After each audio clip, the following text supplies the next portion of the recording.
Amor en la oscuridad de Bárbara Cartland, capítulo 3. Susana estaba profundamente dormida cuando se dio cuenta de que llamaban a la puerta. Por un momento no pudo pensar en dónde estaba, y luego el estruendo de las ruedas debajo de ella le dijeron que en realidad estaba en el tren que viajaba a través de Francia. Volvieron a llamar a la puerta y luego se sentó en la cama. Encendió la luz y preguntó nerviosa: ¿Quién es? Soy Clint, señorita, el ayuda de cámara del señor Dunblane. Susana sabía quién era él sin necesidad de explicación. El señor Chambers ya le había señalado a un hombre bajo y de aspecto enjuto que, según le dijo, era a la vez ayuda de cámara y enfermero del señor Dunblane. ¿Qué es? ¿Puedo hablar con usted un momento, señorita? Susana miró a su alrededor con bastante impotencia, preguntándose qué podía hacer. Luego, tirando de las sábanas un poco más arriba para que la cubrieran, gritó: «Quizá será mejor que abra la puerta». El ayuda de cámara apenas esperó a que ella terminara la frase, sino que abrió la puerta como ella sugirió. De pie, en la abertura sin hacer ningún esfuerzo por entrar en el compartimento, dijo: «Es el señor Dunblane, señorita. Él la necesita». Susana lo miró con los ojos muy abiertos. ¿A esta hora de la noche?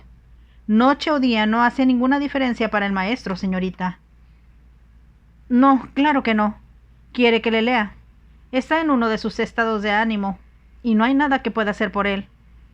Por supuesto, yo entiendo. Estuvo de acuerdo, Susana. Me vestiré. El ayuda de cámara dudó un momento, y luego le dijo: «No debería molestarse en hacer eso, señorita, ya que él la quiere a toda prisa. No es como si él pudiera verla». «No, ya veo. Quizá me esperará en el salón». «Lo haré, señorita. Pero no me gusta dejar al maestro solo por mucho tiempo cuando está en el estado de ánimo en el que se encuentra ahora». «Seré muy rápida», prometió Susana. Tan pronto como el ayuda de cámara cerró la puerta, saltó de la cama y, se recogió la bata que había desempacado la noche anterior y se la puso. Era muy bonita y abrigadora. Estaba hecha de terciopelo rosa, adornado con bandas de marabú. Su madre casi se lo había comprado, y luego, cuando decidió que realmente no lo quería, Susana no pudo resistirse a algo tan atractivo. Sabía que no le sentaba tan bien como a su madre. Sin embargo, ahora era un consuelo saber que la cubría discretamente. Cuando hubo abotonado hasta la garganta y todo el frente, ella se veía tan respetuosamente vestida como si estuviera usando uno de sus vestidos de día. Llevaba el cabello recogido en un moño en la nuca y no hizo ningún esfuerzo por arreglarlo, recordando que la ayuda de cámara le había dicho con toda verdad que el señor Dunblane no la podría ver. Sin pensarlo realmente, recogió el libro que había estado leyendo cuando se fue a la cama, y llevándolo en la mano se apresuró a ir a la habitación. El ayuda de cámara la estaba esperando, pensó con impaciencia, y se fue delante de ella para abrir la puerta que conducía al siguiente carruaje. Cuando salieron al pasaje de conexión, hubo un aumento en el ruido de las ruedas y en el aire frío, lo que alegró a Susana de subir con seguridad al siguiente vagón. Atravesaron un salón exactamente igual al de ella, y luego pasaron por otra puerta al compartimiento del señor Dunblane. Aquí había de nuevo un armazón de cama de latón en el centro, y las luces encendidas a ambos lados revelaron la figura parecida a una momia envuelta en vendajes. «¿Dónde demonios has estado?», preguntó el señor Dunblane, ya que oyó entrar a la ayuda de cámara. «Busqué a la señorita Brown como usted me dijo, señor. Ella está aquí lista para leer». «Oh, ella ha venido, ¿verdad?». Aunque el tono de su voz era desagradable, solo había un elemento de sorpresa en él. «Sí, aquí estoy», dijo Susana en voz baja, «y si le leo, tal vez le dé sueño». «¿Y por qué debería dormir?», fue la respuesta. «No he hecho nada más que dormir. He acostado boca arriba todo el día y toda la noche. No tengo idea de si estoy en la oscuridad o en la luz, excepto que puedo escuchar a Clint bostezando con su maldita cabeza». «Supongo que está cansado», dijo Susana, «y creo que sería una buena idea que si se fuera a acostar mientras yo leo. Supongo que ha estado de servicio desde que salimos de la estación Victoria». El señor Dunblane no respondió, pero ella tuvo la idea de que había asimilado lo que ella le había dicho. Miró a su alrededor en busca de una silla y cuando Clint puso una al lado de la cama, la ocupante dijo: «Está bien, Clint, vete. Si te necesito, tocaré el timbre. Supongo que puedes oírlo en tu compartimiento». «Suena justo al lado de mi oído», respondió Clint. y me sería muy difícil no escucharlo. Hablaba de una manera que Susana sabía que a su padre le habría parecido demasiado familiar por parte de su ayuda de cámara, pero tenía la idea de que Clint, que tenía acento estadounidense, no era el ayuda de cámara convencional, tranquilo y servil como se esperaba de la ayuda de un caballero. Ella también pensó que si él era responsable de las vendas atadas que cubrían a su empleador, debería ser excepcional en otros sentidos. Cuando Clint se fue, Susana se sentó en la silla y preguntó: ¿Qué quiere que le lea, señor? ¿Hay algún libro sobre el lugar? Creo que noté un buen número en el salón, respondió Susana, y buscaré uno, a menos que quiera escuchar el que traje conmigo y que estaba leyendo antes de irme a dormir. Clint te despertó, ¿verdad? Sí, pero no me importa. Me alegro de hacer cualquier cosa. ¿Qué quiere que haga? Ella tuvo la sensación de que él iba a replicar, y luego se contuvo. Ella abrió su libro, pensando mientras lo hacía que si al señor Dumbling no le gustaba lo que estaba escuchando, siempre podría detenerla. Sin embargo, pensó que tenía que explicar que estaba leyendo sobre Lorenzo el Magnífico. Ella empezó. Sentí que era apropiado, que debería saber más sobre él antes de que llegáramos a Florencia.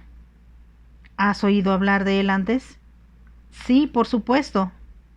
¿Y por qué por supuesto? La mayoría de las mujeres, especialmente las inglesas, saben poco de historia y mucho menos de arte. Espero saber mucho sobre ambos, respondió Susana. Y por eso es más emocionante de lo que puedo decirle, señor, saber que en Florencia podré visitar la Galería Uffizi. Ella pensó mientras hablaba que debería agregar, si usted me deja. Hubo un silencio por un momento y luego el señor Dumbling dijo, de manera desagradable: Supongo que como todas las mujeres, te imaginas que te pareces a la Venus de Botticelli surgiendo de las olas. Susana pensó que era casi gracioso que pensara eso. Si pudiera verla, sabría que no se parecía en lo más mínimo a la Venus pintada por Botticelli ni por nadie más. Incluso cuando estaba a punto de decírselo, cambió de opinión.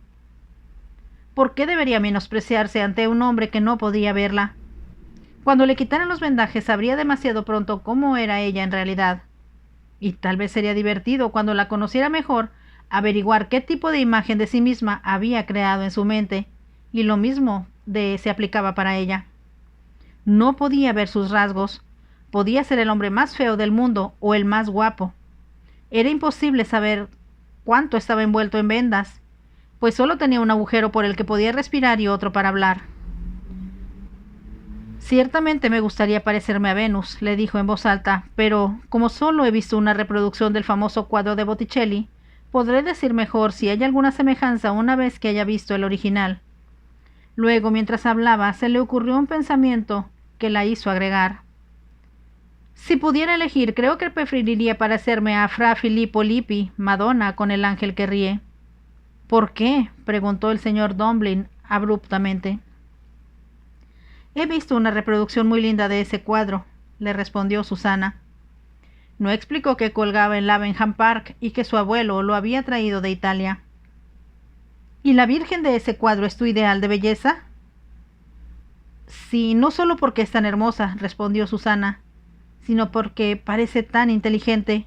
Puedes verlo en la altura de su frente y creo que también en la expresión de sus ojos. Así que quieres tanto belleza como inteligencia, comentó el señor Dumbling. Ella pensó mientras él hablaba que obviamente él no creía que las dos pudieran ir juntas. Creo que debe ser muy afortunado y muy maravilloso ser hermoso, dijo Susana. Pero tener cerebro es más satisfactorio y hace que uno aprecie la vida de manera muy diferente. Ella tuvo la idea de que el señor Dumbling estaba considerando lo que dijo, y como no quería continuar con la conversación sobre su belleza, abrió el libro y dijo: Leí anoche sobre la familia de Lorenzo, y cuánto tiempo pasó antes de que ganara el título de Magnífico, cómo se interesó por la política y también cómo se ha hecho famoso como deportista. 2 días después de la muerte de mi padre, escribió en vida posterior, aunque yo, Lorenzo, era muy joven, teniendo apenas 21 años, vinieron a nuestra casa los principales hombres de la ciudad y del estado, para condolernos por nuestra pérdida y alentarme a asumir el cuidado de la ciudad y del estado, como lo había hecho mi padre y mi abuelo. Siendo esta proposición contraria a mis instintos de juventud y considerando las cargas y peligros que eran grandes, consentí de mala gana. pero lo hice para proteger a nuestros amigos y a nuestra propiedad, porque en Florencia le va mal a cualquiera que posea grandes riquezas y ningún control en el gobierno. Susana hizo una pausa y agregó: creo que Lorenzo se sentía solo y aislado. Después de todo era muy joven. Mientras hablaba, casi había olvidado que no estaba hablando sobre lo que había leído con la señorita Harding, de la forma en que siempre habían intercambiado puntos de vista. Tuvo suerte, declaró el señor Dunblane, porque no solo fue su brillantez lo que le dio su gran posición, sino que tenía amigos fieles que se unieron a él con lealtad. Pero debe haberlos hecho sus amigos por sus propias cualidades especiales, Susana argumentó. Si no hubiera tenido esa capacidad inusual para crear amistades, habría estado solo. Mientras hablaba, pensó en los pocos amigos que tenía. Las chicas que venían a visitarla al campo siempre habían encontrado a May más fácil de llevarse bien con ella, e invariablemente se había encontrado a sí misma como la extraña. No es culpa de ellas, se había dicho a sí misma a menudo. Fue porque encontraba a las chicas de su misma edad inmaduras y por lo general increíblemente aburridas. Se reían y sonreían tontamente y solo hablaban de ropa y de cosas que harían cuando crecieran. Susana pensó que tal vez porque ella era tan poco atractiva que estas cosas no le atraían. ¿Crees que un hombre debería confiar tanto en sus amigos?, preguntó el señor Dunblane. Como casi había olvidado que él estaba allí, se sobresaltó. Por supuesto que tendría que confiar en ellas, especialmente en situaciones como las que enfrentó Lorenzo. Tener amigos fieles es un cumplido para uno mismo, y debe haber una gran satisfacción en eso. Hablas como si quisieras amigos y no tienes muchos para felicitarte de esa manera. Susana se dio cuenta de que era peligroso hablar de sí misma. ¿Sigo?, ella preguntó. Lorenzo pudo haber tenido amigos, pero también tenía críticos. Guicciardini, por ejemplo, quien dijo que deseaba la gloria y la excelencia por encima de todos los demás hombres, y puede ser criticado por tener demasiada ambición incluso en cosas menores. No quería ser igualado o imitado, ni siquiera en versos o en juegos o ejercicios, y se enojaba con cualquiera que lo hiciera. ¿Y qué piensas de eso?, preguntó el señor Dunblane burlonamente. ¿No crees que un hombre debe desear sobresalir y ser el primero en todo lo que emprende? Por supuesto que los hombres quieren ganar en los juegos y en los deportes, respondió Susana. No hay un dueño de caballo de carreras que no desee ganar el derby, o un tirador que no desee derribar más faisanes que nadie. Mientras hablaba, pensaba en su padre y en las enormes bolsas de pájaros que morían en cada tiro, empezando por Sandringham, donde el récord personal del rey 2 años atrás había sido 7.256 pájaros en 4 días. Así que permite que un hombre gane en el deporte, dijo el señor Dunblane, como si estuviera provocándola a una discusión. ¿Y qué pasa con sus otros logros en la vida? El deseo de un título, que es muy frecuente en Inglaterra, y la lucha fanática por el dinero, que espero que sepas que persiste en Estados Unidos. ¿Seguramente esa ambición también es admirable? Creo que depende, respondió Susana después de pensarlo por un momento.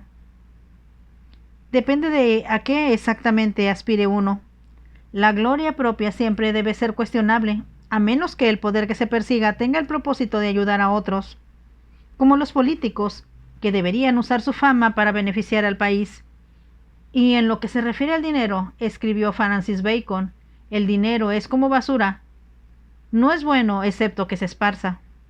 El señor Dunblane emitió un pequeño sonido que ella se percató de que era una risa. Veo que tienes una respuesta para todo, señorita Brown, dijo. Y me imagino que nuestras lecturas me obligarán a pulirme el cerebro si es que no me lo han arrancado todo. Susana no respondió. Él continuó. Pero tienes una ventaja injusta. Puedes buscar lo que quieras decir, y yo no puedo ver nada más que oscuridad. Una vez más había una nota de depresión en su voz que le dijo a Susana que se compadecía de sí mismo, y que en cualquier momento podría volver a la diatriba contra el destino que ella estaba segura que le había hecho enviar por ella en primer lugar. En voz alta dijo: Creo que tal vez Lorenzo es un tema demasiado controvertido para esta hora de la noche, señor. Quiero que escuche algo diferente que me sé de memoria. Tal vez le ayude a relajarse y a dormir. Lo que creo que debería ser. ¿Estás preocupada por mí? pero por supuesto, como todos los que le rodean. Queremos que cure, y aunque no soy médico, siempre he estado convencida de que para poder sanar una parte del cuerpo, todas las demás partes deben cooperar en el proceso de curación. ¿Qué quieres decir con eso? Nuestros cuerpos son como una máquina, respondió Susana. Si una pieza falla, entonces es fácil detenerlo todo. Entiendo lo que dices. Continúa con tu recitación y trataré de no ser inteligente al respecto. Susana no había pensado hasta ese momento exactamente en lo que recitaría, pero decidió rápidamente que serían las estrofas de Byron, escritas en el camino entre Florencia y Pisa. Empezó con su voz suave y musical. Oh, no me hables de un hombre grande en la historia. Los días de nuestra juventud son los días de nuestra gloria, y el mirto y la hiedra de los dulces 22 valen todos sus laureles, aunque sean muchos. Dijo las líneas en voz baja y pensó mientras lo hacía que nunca había soñado cuando las aprendió con la señorita Harding, que estaría de camino a Florencia y que la ciudad que había anhelado ver la estaría esperando. Las palabras parecían muy apropiadas en este momento, pero se preguntaba mientras continuaba verso tras verso qué pensaría su madre si supiera dónde estaba, recitando en un tren en movimiento rápido a un ciego envuelto en vendas, mientras ella estaba sentada junto a él, en su cama, vestida solo con su bata. Solo cuando dijo el verso, sabía que era amor y sentí que era gloria, pensó que tal vez debería haber elegido otro poema. No había duda de que era extremadamente reprobable hablar de amor a un hombre que ni siquiera conocía. Entonces se dio cuenta de que el señor Dunblane estaba dormido. Podía escuchar su respiración tranquila y uniforme, y también era obvio por la forma en que ahora estaba relajada su cabeza, un poco ladeada sobre la almohada, que su recitación había tenido el efecto que ella deseaba. Muy silenciosamente se puso de pie, salió del compartimento, y con un poco de dificultad logró volver a su propio salón y también a su propia cama. Solo cuando se acurrucó de nuevo contra las almohadas y se cubrió los hombros con las sábanas, pensó que esto era lo más extraordinario que le había sucedido en su vida. Incluso a May o a la señorita Harding le resultaría difícil creerlo si alguna vez se los contara. Me pregunto qué aspecto tendrá. Ella se cuestionó, y no había llegado a ninguna respuesta antes de quedarse dormida. El día siguiente fue tan emocionante que las horas parecían pasar rápidamente como tan rápidamente se movía el tren. Cuando no se le pedía que le leyera el señor Dunblane, Susana se sentaba en el salón, mirando por las ventanas, ansiosa para no perderse ni un vistazo de Francia mientras la atravesaban. Los enormes campos de cultivo sin setos ni límites, tan diferentes a Inglaterra, eran un encanto en sí mismos. Los pequeños pueblos, cada uno dominado por la aguja de alguna iglesia, eran una alegría, e incluso las estaciones más grandes con sus plataformas llenas de gente, que se veían tan diferentes a las que había visto en otros lugares, eran de un interés absorbente. Porque pensó que era absurdo sentirse cohibida por decirse al señor Dunblane lo que podía ver, habló del campo por el que se estaban moviendo, mirando por la ventana de su compartimento para descubrir los bosques, los bueyes trabajando en los campos, y los campesinos y sus hijos. Cuando finalmente cruzaron los Alpes, le resultó imposible reprimir su emoción al ver los picos nevados y los valles profundos y sombríos debajo de ellos. El señor Dunblane no le dijo que no deseaba oír lo que ella podía ver, aunque de vez en cuando hablaba con amargura y de una manera que le decía que sufría agonías por el miedo a quedarse ciego para siempre. Ella pensó en él, y finalmente él le dio la oportunidad de decir lo que tenía en mente. Era la noche del segundo día, y cuando cayó la noche y Susana ya no podía ver nada más a través de la ventana, Clint entró para bajar las persianas. «Supongo que ahora está oscuro», dijo el señor Dunblane en un tono desagradable, cuando el ayuda de cámara se fue. «Sí, está oscuro», respondió Susana. «Así que la gira que le estoy dando de todo lo que veo en Florencia tendrá que esperar para mañana».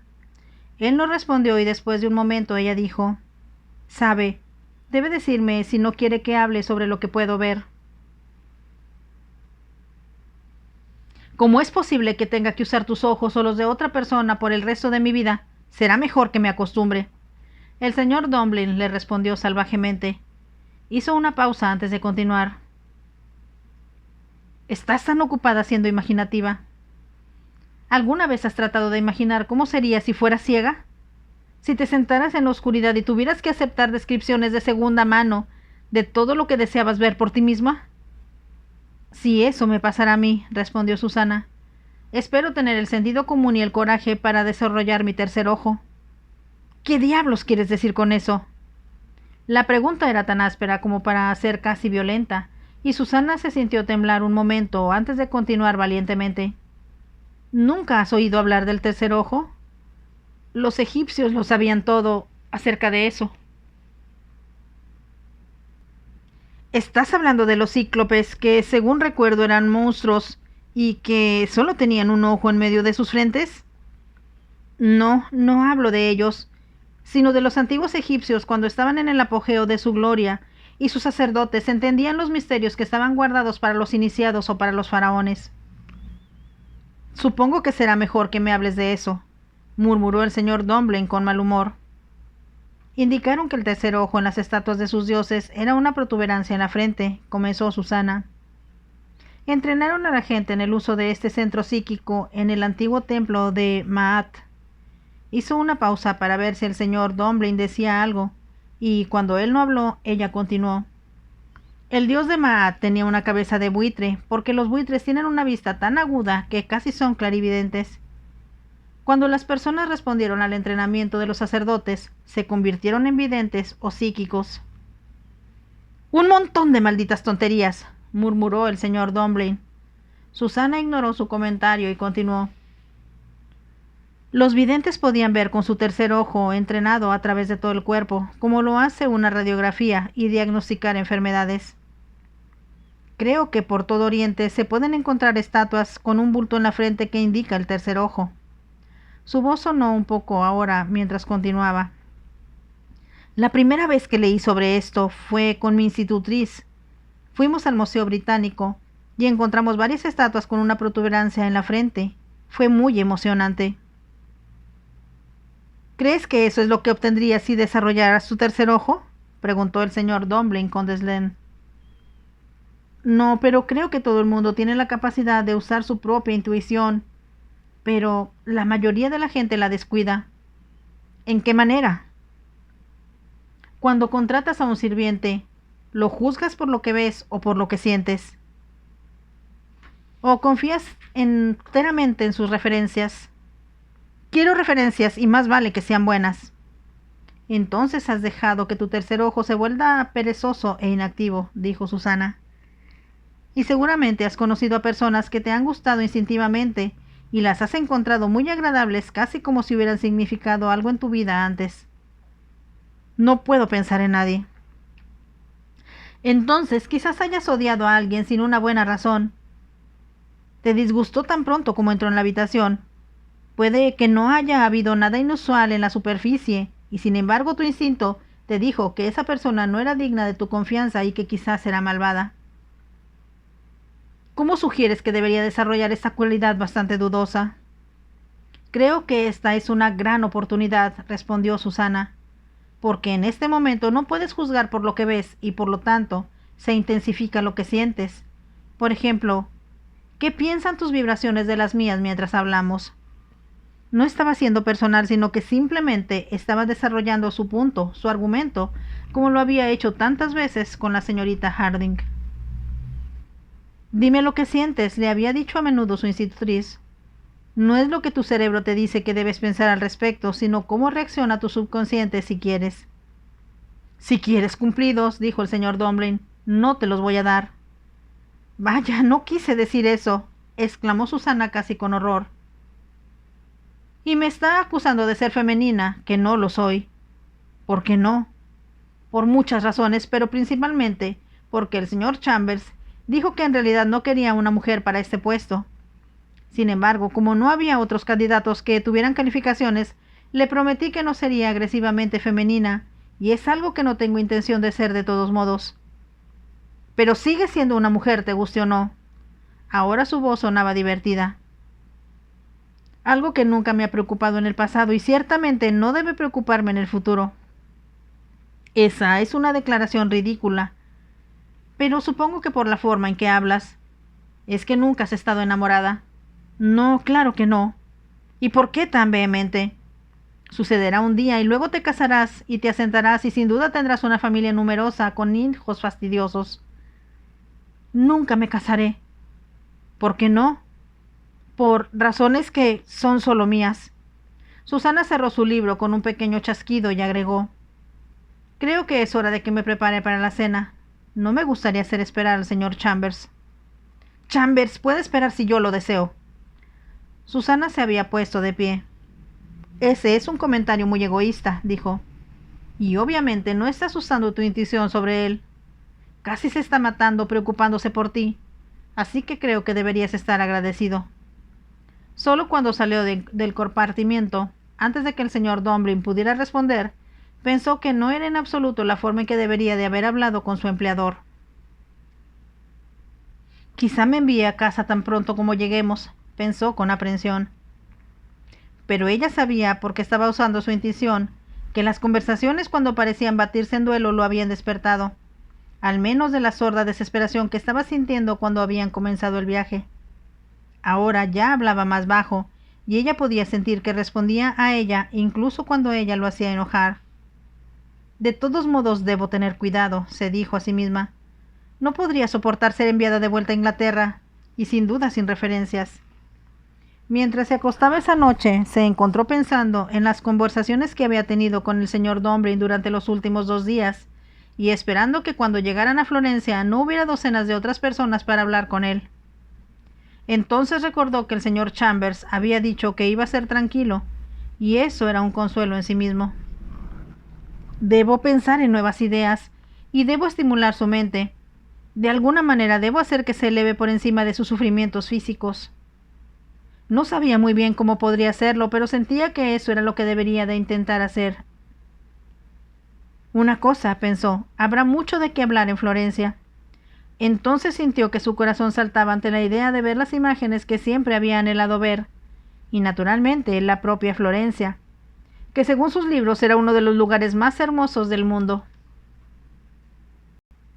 Susana se despertó temprano porque era imposible dormir sabiendo que había llegado el sol y que se deslizaba por debajo de las cortinas de su dormitorio. Brillaba sobre la ciudad donde hacía 4 siglos reinaba Lorenzo el Magnífico.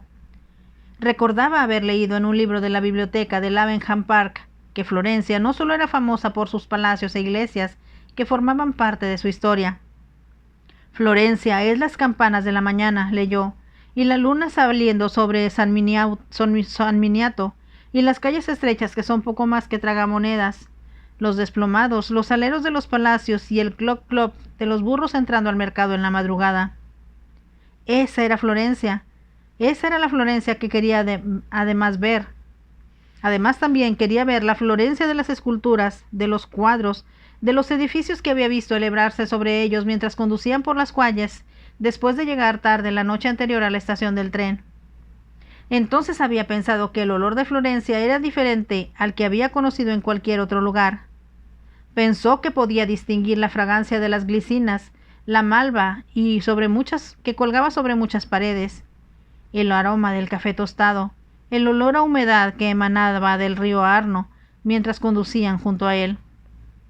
El señor Chambers ya le había dicho que la villa del señor Domblin no estaba en la ciudad, sino un poco más afuera en una colina. Alrededor de Florencia había colinas cubiertas de cipreses que apuntaban hacia el cielo con sus dedos oscuros. Susana se quedó sin palabras cuando llegaron a la villa y vio cómo de hermoso era. El señor Chambers le dijo que una vez había sido un convento y el padre del señor Domblin, le había convertido en una villa donde habían pasado los restantes años de su vida. Estaba embelesada por el largo edificio blanco con su techo de tejas que parecía irradiar santidad, y también un misterio que era parte de la intrínseca vida de Florencia. La colección de cuadros y muebles de su padre ha convertido a la villa en una de las casas privadas más hermosas que se pueden encontrar en Italia, le había dicho el señor Chambers. Y el jardín al que se dedicó hasta su muerte es hermoso más allá de toda descripción. Tengo que verlo, se dijo ahora Susana, y saltó de la cama para descorrer las cortinas y se quedó sin aliento ante la impresionante vista que podía ver desde la ventana. Por encima de las casas se alzaba la enorme cúpula de la catedral, que había sido construida por Brunelleschi en el año 1420, y como ella había leído, tenía que alcanzar tal altura y magnificencia que no se podía esperar nada más noble ni más grande, hecho por la mano humana. Pero eso había sido hace mucho tiempo, y no esperaba verla dominando toda Florencia, y sentir, como lo había sido la intención en todos esos años, elevar su corazón hacia el cielo. Entonces vio el jardín. Era una llamarada de color, y había flores que parecían haber venido del mismo cielo, aunque habían sido plantadas por manos humanas. «¡Es adorable! ¡Es tan encantador!», exclamó Susana. Como no podía esperar a ver más, se lavó con agua fría y comenzó a vestirse sola. Se dio cuenta con deleite que podía guardar todos los vestidos gruesos que había estado usando en Londres y ponerse uno de los vestidos delgados y frescos que su madre le había comprado con anticipación, pensando que el clima en junio y julio podría ser caluroso. Salió de la villa, que parecía muy tranquila, aunque estaba segura de que los sonrientes sirvientes italianos, que los habían recibido cuando llegaron la noche anterior, ya estaban ocupados en la cocina. El señor Dunblane estaba demasiado cansado para hacer otra cosa que, le dijo Clint con satisfacción, quedarse dormido en cuanto estuviera en la cama. Ella y el señor Chambers habían cenado solos en una vieja mesa de refectorio que había en una habitación que alguna vez debió emanar la austeridad de un convento. Ahora, con el piso cubierto con magníficas alfombras, las paredes cubiertas con tapices e iluminadas con enormes velas en candelabros tallados en oro, que alguna vez pudieron haber estado en una iglesia, tenía una belleza opulenta. Susana había descubierto que otras habitaciones eran aún más impresionantes, pero ella había estado demasiado cansada para ver muchas de ellas la noche anterior. «Váyase a la cama, señorita Brown», sugirió el señor Chambers. «Usted tendrá mucho tiempo para explorar todo mañana. Sé que debe estar cansada». «Solo un poco», admitió Susana. «Deberá ser por la vibración constante del tren». «Me gustaría agradecerle», dijo el señor Chambers inesperadamente, «por la forma en que ha mantenido a nuestro paciente interesado durante lo que sin duda han sido 4 días largos y agotadores». Susana lo miró por un momento, y él continuó. «Estoy convencido de que es muy malo para él excitarse, como lo ha hecho a lo largo del Atlántico, teniendo furiosa desesperación, despotricando contra todo, contra el destino, y negándose a ser optimista sobre el futuro. He tratado de ayudarlo. Y lo has hecho. Solo puedo pensar que tuvimos mucha suerte después de muchas decepciones al encontrarte». Debió pensar que Susana parecía sorprendida porque agregó: «El anuncio había estado en The Times durante 3 días antes de que usted viniera a nosotros». Sonrió mientras continuaba: «Me estaba cansando mucho de escuchar a los solicitantes pronunciar mal las palabras francesas más simples, y sé que el señor Dunblane pensaba lo mismo. Lo siento por él». «Si al final recupera la vista», comentó el señor Chambers, «quizá lo que le sucedió le haga bien». «¿Le haga bien?», preguntó Susana. «Todo en su vida le ha ido bien hasta ahora. Él había sido el chico de oro en más de un sentido». «Como Lorenzo el Magnífico», dijo Susana sin pensar. El señor Chambers se rió. «Me atrevo a decir que tienes razón. Y debes mirar el busto de terracota de Lorenzo de Verrocchio. Es una de mis obras de arte favoritas. Me encantaría verlo». «Entonces te prometo que haré arreglos tan pronto como estemos instalados para llevarte a la ciudad. Y sé sin preguntarte que quieres visitar la Galería Uffizi». «Por supuesto». Se había ido a la cama sintiéndose emocionada. Tenía tanto que ver ahora. Mientras estaba de pie bajo la luz del sol en el jardín contemplando la vista, se dio cuenta de que su imaginación no había logrado imaginar ni una 10ª parte de todas las maravillas que ahora veía.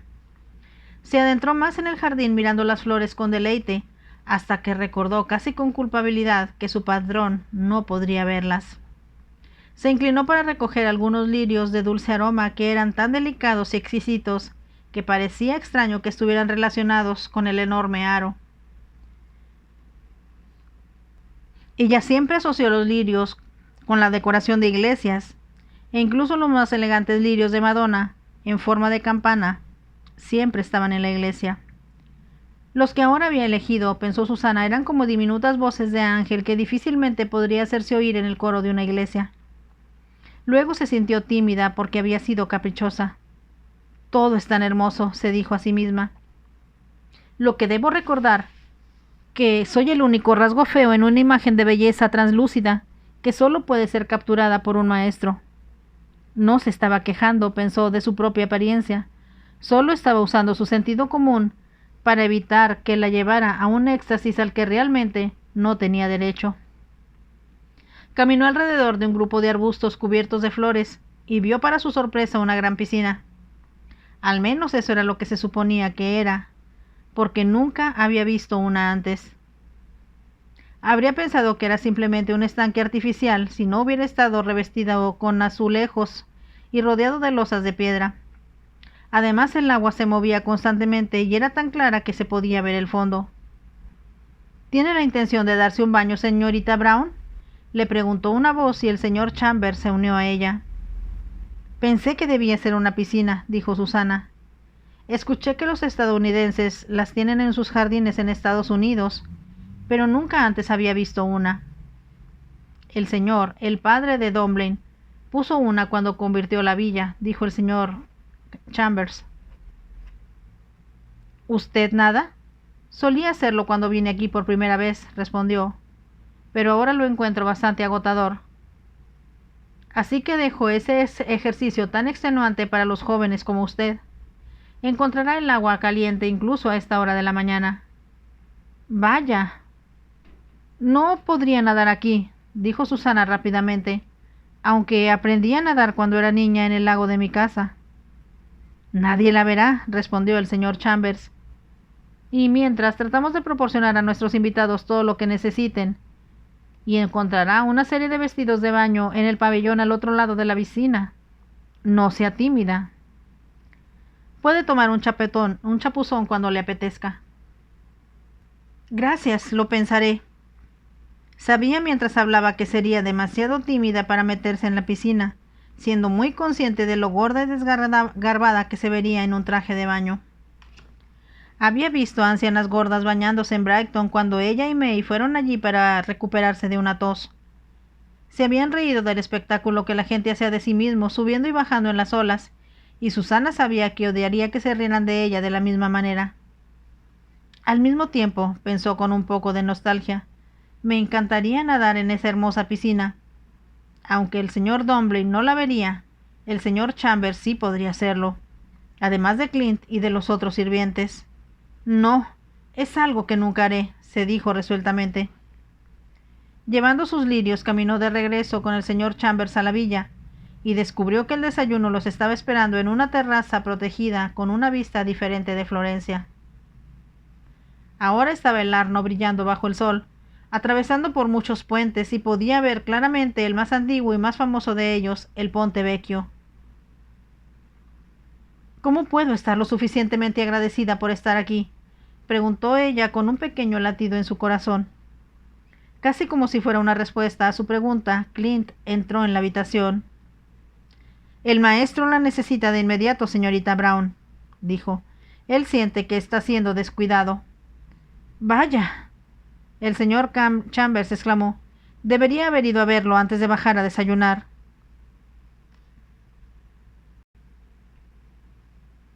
Chambers, usted no tiene que darse prisa, dijo Clint.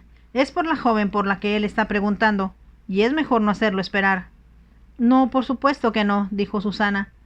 No había terminado su desayuno, pero saltó de la mesa, y recogiendo el pequeño ramo de lirios, siguió a Clint por los frescos pasillos y a través de un hermoso patio rodeado de claustros hasta un enorme dormitorio. En un estrado había una cama, cubierta con cortinas que caían de una alta corona, tallada de ángeles voladores, y debajo de ellos, en la cabecera de la cama, había un enorme escudo de armas adornado con colores. Debajo, el señor Dumpling se veía muy extraño e irreal envuelto en sus vendas. ¿Dónde has estado?, le preguntó bruscamente. Nadie ha venido a verme, aunque supongo que tú y Chambers se estaban divirtiendo bajo el sol. He estado admirando, las vistas desde aquí son hermosas, y he estado explorando el jardín, Y encontré una piscina, dijo Susana. Todo es como un cuento de hadas. Si te imaginas a ti misma como a la princesa en él, debo señalar, dijo el señor Dumbledore, que el príncipe está siendo algo descuidado. Lo siento, dijo Susana, pero como aún es muy temprano pensé que estarías durmiendo. Dormir, dormir. Eso es todo lo que quieren que haga. A nadie le importa si me estoy pudriendo en mi cama mientras ellos puedan divertirse. Eso no es cierto y lo sabes, señaló Susana con voz suave. Sin embargo, si quieres quejarte, estoy aquí para escucharte. Supongo que ibas a decir que te pagan para eso. No, no iba a decir eso. Pero ahora que lo mencionas, la respuesta es sí. El señor Dumbledore se rió un poco. Maldita seas. Nunca me permite sentirme realmente apenado de mí mismo. ¿Y por qué deberías hacerlo cuando tienes tanto por lo cual estar agradecido? ¿Qué? No voy a responder a esa pregunta, respondió Susana. Puedes contar tus misericordias tan bien como cualquier otra persona. ¿Y qué le sucedió a tu tercer ojo esta mañana? Pues no está ahí. Eso no lo creo.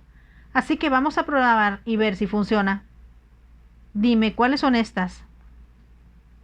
Él se inclinó hacia adelante mientras hablaba y sostuvo los lirios un poco lejos del agujero de las vendas por las que él respiraba. ¿Los recogiste en el jardín? Preguntó. Sí, por supuesto, respondió Susana.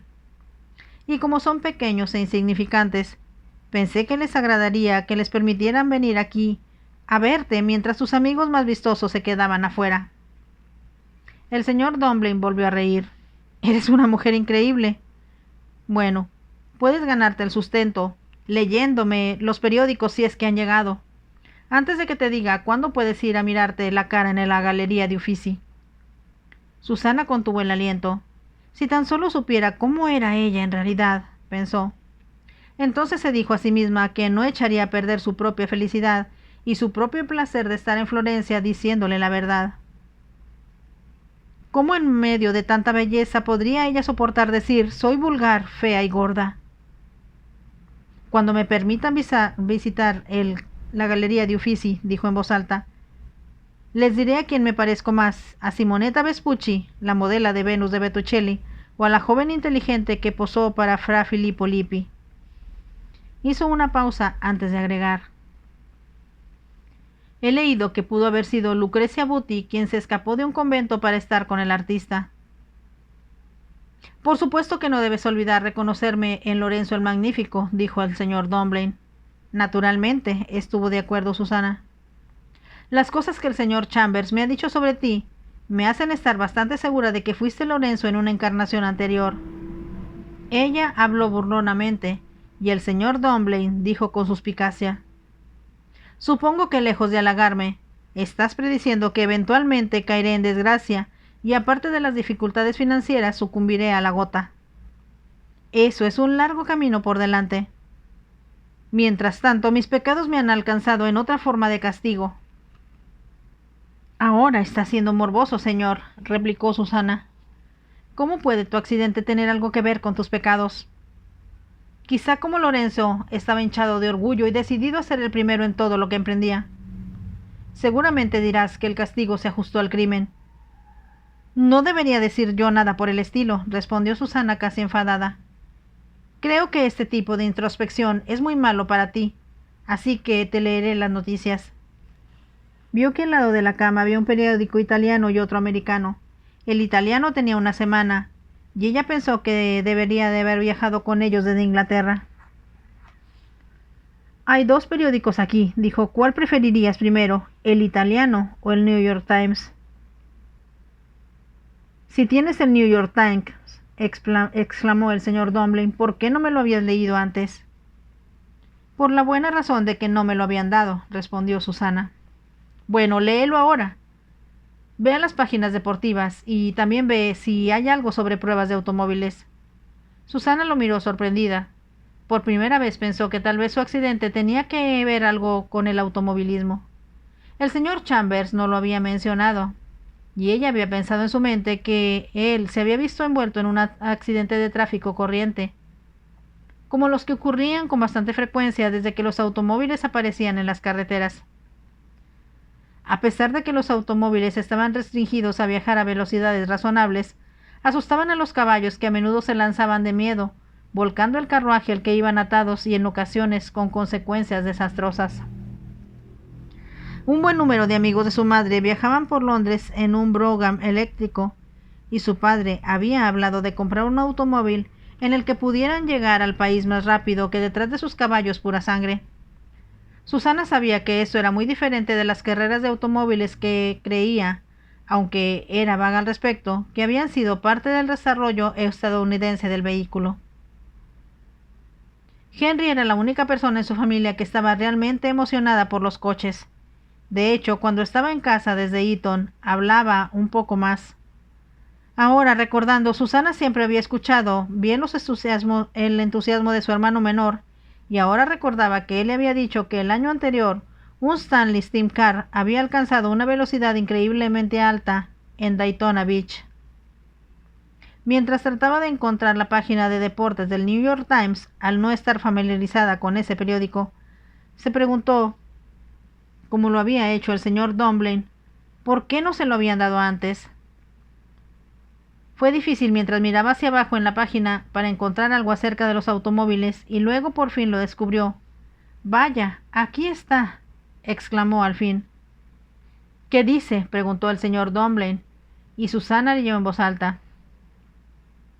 «No hay duda de que se espera que los Fiat de Feliz Nazzaro, que dominaron las principales carreras de este año, ganen la Targa Florios, aunque Louis Quatalen, un francés expatriado, ha diseñado un Hillman de 25 caballos para el 190 TT. ¿No hay nada sobre los automóviles estadounidenses?», preguntó bruscamente el señor Dunblane. Susana miró rápidamente las siguientes páginas y luego leyó. Se anticipa que el primer automóvil sobrealimentado del mundo, un Chadwick de 6 cilindros, se verá en la nueva carrera del Gran Premio de Estados Unidos en Savannah, y el locomóvil de Robertson, que está destinado a ganar la Copa Vanderbilt. «¿Qué otra cosa?», preguntó el señor Dunblane con una voz sorprendentemente urgente. Estados Unidos ahora es muy prominente en el mundo del motor. Su producción de automóviles superó a la de Francia en 1906. Los Falcons han arrastrado en el mercado hasta ahora. Pero se rumorea que Henry Ford ha puesto en producción un increíble modelo T, un ultra simple vehículo casi totalmente indestructible, que pondrá una conducción confiable al alcance de casi cualquier persona. Antes de que Susana terminara de hablar, el señor Dunblane lanzó un grito que fue casi estridente. «¿Por qué no me dijeron eso? ¿Por qué diablos me lo han estado ocultando?», él preguntó furiosamente. «Trae a Chambers y dile que venga aquí de inmediato». Habló tan alto y tan ferozmente que Susana instintivamente se puso de pie. «¡Vamos, tráelo! ¿Qué diablos estás esperando?», dijo el señor Dunblane ahora bramando. Asustada por su violencia, Susana salió corriendo del dormitorio para encontrar al señor Chambers. Llegamos al fin de este capítulo 3 de la novela Amor en la oscuridad de Barbara Cartland. Si les gustó, déjenme un like y nos vemos en el siguiente capítulo. Bye.